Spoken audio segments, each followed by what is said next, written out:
Yeah, year number 2 with the Echo Timberwolf, and I really like it. The best thing about it, it's made in Japan, so Japanese parts.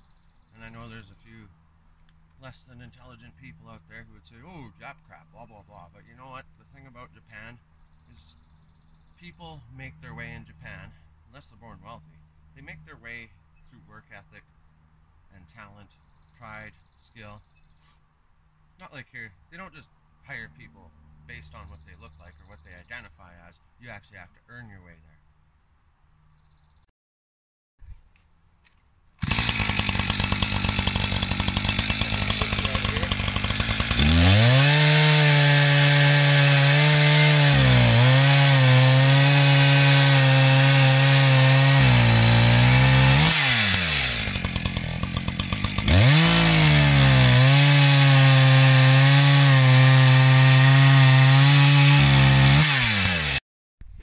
So basically, I would say I do really like this saw. It was either this, the steel, or the Husqvarna. I do have a Husqvarna, and I've used a lot of steels, but as for my home saw, this was just good.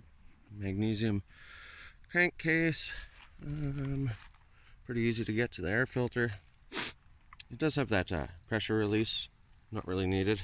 I went with a 24-inch bar, which is nice. And barrel cap, fuel. The handle actually dubs as a wedge in case your fingers are too weak to open this.